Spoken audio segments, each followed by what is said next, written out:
Soma's baking and cooking থেকে সোমা বলছি। আজ আপনাদের সাথে শেয়ার করছি একটা হায়দ্রাবাদি ডিশ, চিকেন দালচা। দালচা কিন্তু অনেক রকমের হয়, চিকেন দিয়ে হয়, মাটন দিয়ে হয়, ভেজিটেবল দিয়েও হয়। চলুন তাহলে কি করে বানালাম একবার দেখি।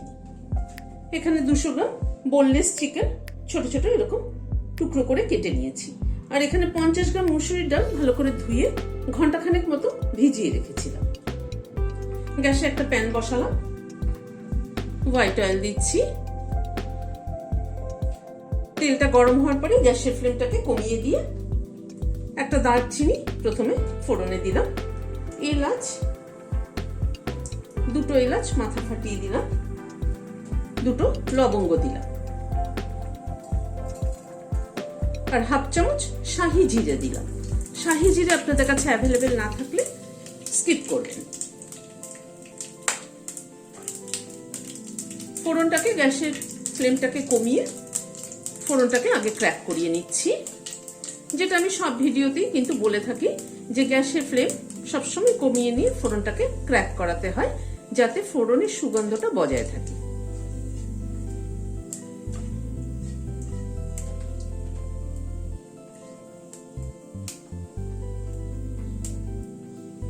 এখানে 2টো মিডিয়াম সাইজের পেঁয়াজ কুচি করে নিয়েছি, সেটা দিয়ে দিলাম।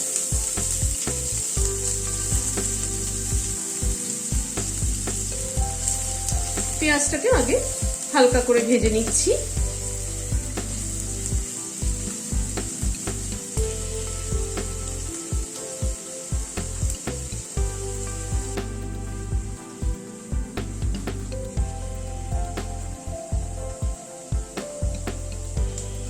পেঁয়াজটাকে এই মিনিট 2 মতো একটু নাড়াচাড়া করে নিলাম গ্যাসের ফ্লেমটাকে মিডিয়ামে রেখে।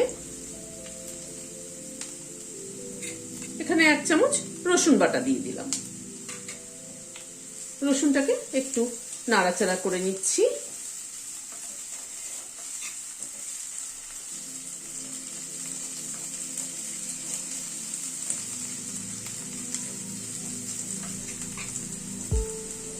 এক চামচ আদা বাটা দিয়ে দিলাম। আদা রসুনটা থেকে দিয়ে একটু ভেজে নিচ্ছি।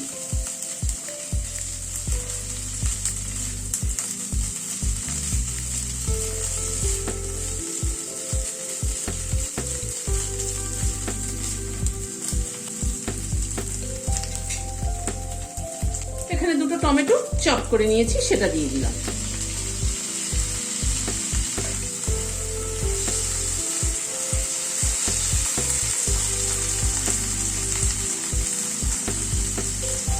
টমেটোটা দিয়ে নুনটা দিয়ে দিচ্ছি যাতে টমেটোটা তাড়াতাড়ি সফট হয়ে যায়। হাফ চামচ মতো নুন দিলাম।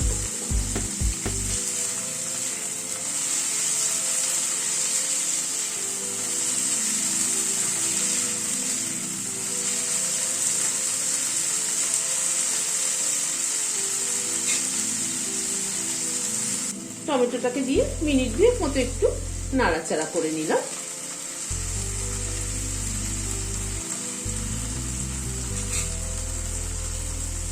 এবার চিকেনটাকে দিয়ে দিলাম। হাফ চামচ কাশ্মীরি রেড চিলি পাউডার দিলাম, হাফ চামচেরও কম হলুদ দিলাম। সবকিছু দিয়ে চিকেনটাকে কষিয়ে নেব একটু।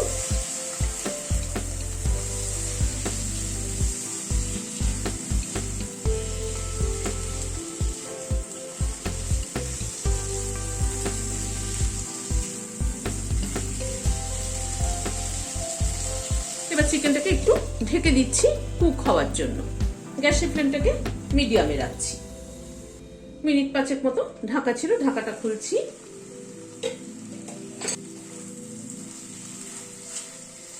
চিকেনটাকে একটুখানি নাড়াচাড়া করে দিচ্ছি।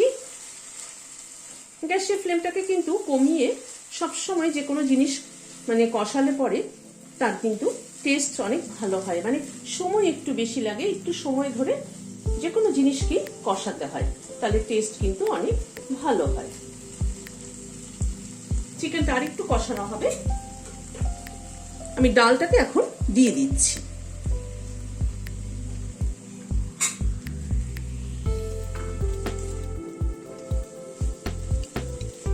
ডালটাকে দিয়ে একটু চিকেনের সাথে কষিয়ে নিচ্ছি ডালটাকে।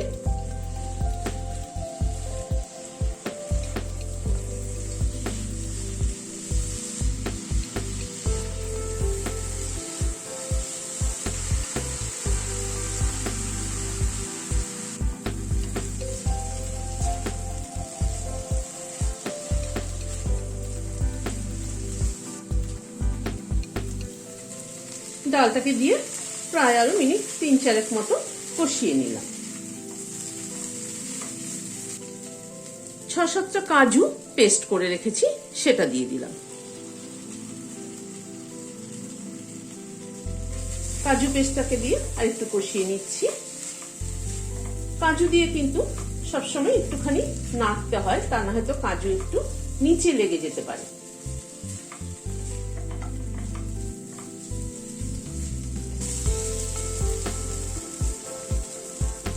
কাজু বাটাটা দিয়ে আবারও 1-2 মিনিট একটু নাড়াচাড়া করে নিলাম।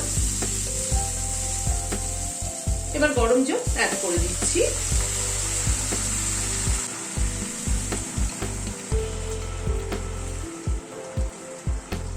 এই ডালটা সেদ্ধ হতে কিন্তু খুব একটা জল লাগে না, ডালটা খুব ভালো। ডাল কিরকম তার উপরে কিন্তু জলের মাপটা নির্ভর করে। ডাল সেদ্ধ হতে যদি অনেক সময় লাগে তাহলে জলের পরিমাণটা একটু বেশি দিতে হবে। আবার একটু ঢেকে দিচ্ছি। মিনিট 5 মতো ঢাকা ছিল, ঢাকাটা খুলছি।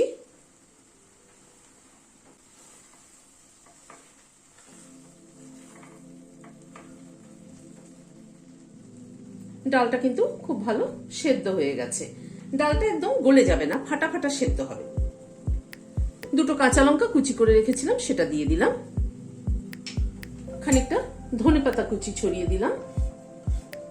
1 চামচ তেঁতুলের পাল্প দিয়ে দিলাম। সবকিছুকে দিয়ে মিশিয়ে নিচ্ছি।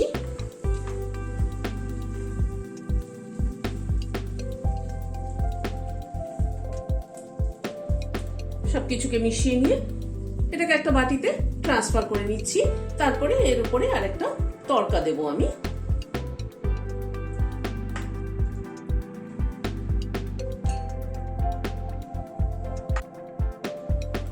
গ্যাসে একটা তড়কা প্যান বসিয়েছি। 1 চামচ ঘি দিলাম। ঘিটা গরম হওয়ার পরে গ্যাসের ফ্লেমটাকে কমিয়ে দিলাম। 2টো শুকনো লঙ্কা ফোড়নে দিলাম। 1/2 চামচ জিরে দিলাম। 1/2 চামচ মেথি দিলাম। 5-6টা রসুন কুচি করে নিয়েছি, সেটা দিয়ে দিলাম। খানিকটা কারি পাতা দিলাম।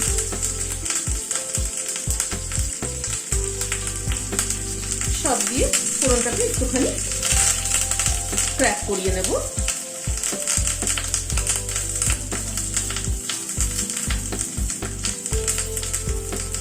ঘিয়ের মধ্যে রসুন ভাজলে কিন্তু দারুণ সুন্দর একটা গন্ধ বেরোয়, আর সেখানে মেথি কারি পাতা সবকিছু আছে, ফ্লেভারটা কিন্তু দারুণ।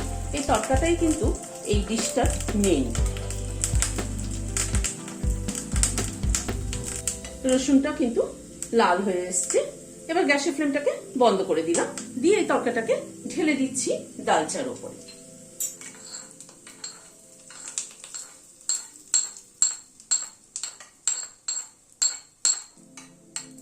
দিয়ে মিশিয়ে দিচ্ছি।